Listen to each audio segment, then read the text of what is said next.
What's up, guys? This is Yash Saxena from Fit and Live, your certified personal fitness trainer.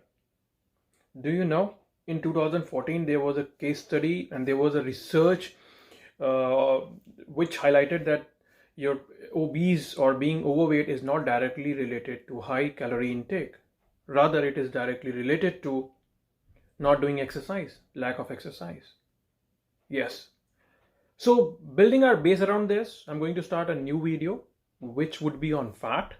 We'll discuss what is good fat, what is bad fat, and how much fat should we take or should we plan in our diet. Let's begin.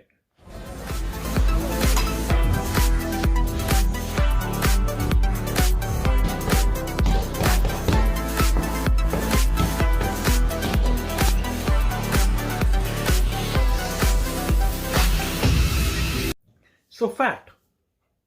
As we discussed in our video on carbohydrate, that carbohydrate is a primary fuel to our body, is a primary source of energy.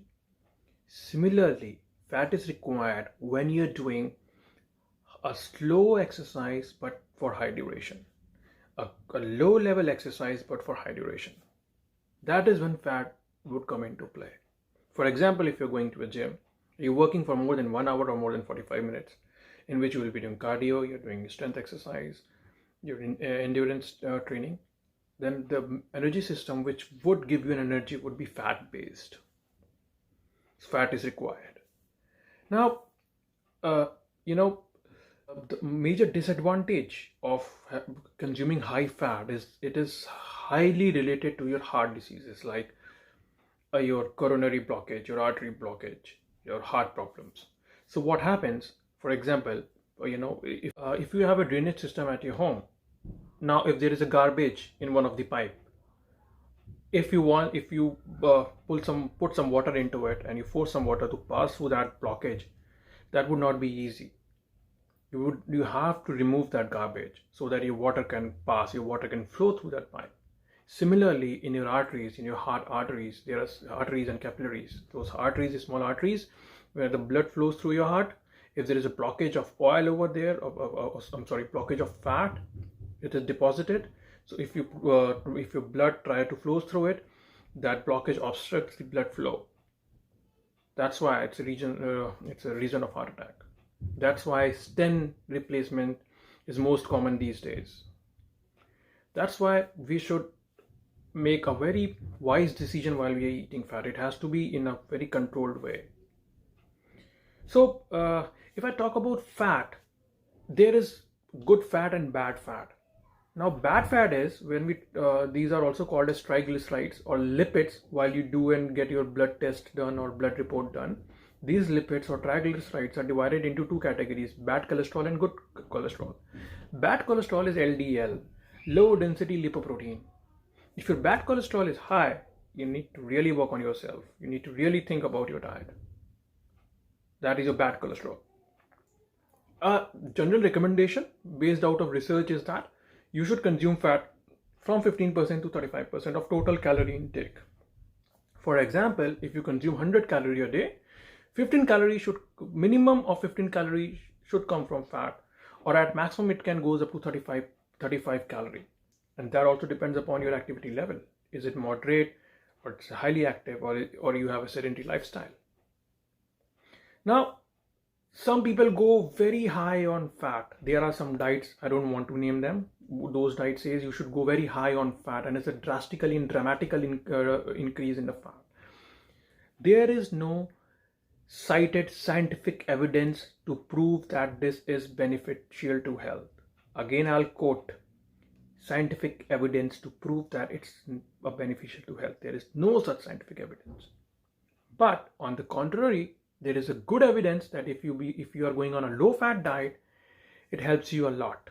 It helps you lowering down your bad cholesterol. It helps you control getting you a good heart, and your heart functioning, your blood circulatory system improves. Now, what should we take when we talk about good fat?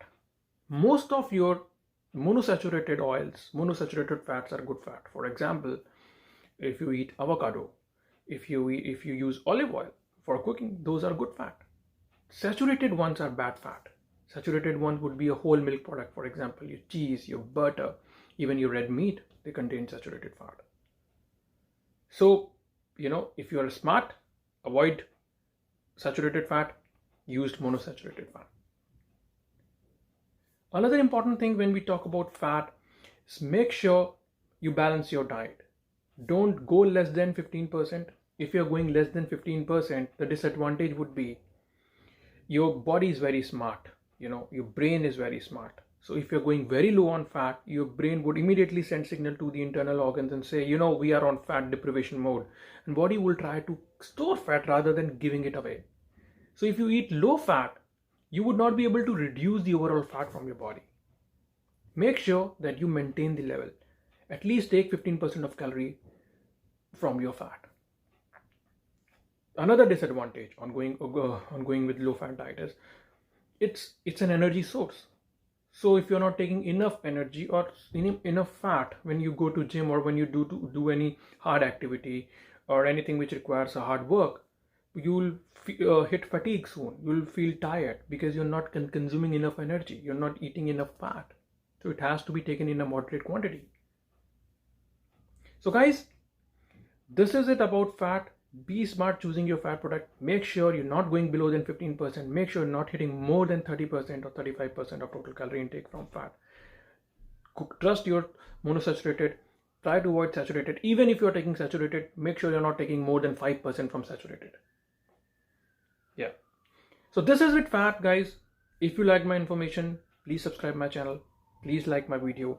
Next video we'll talk about protein. Till then, happy workout and healthy eating. Bye-bye.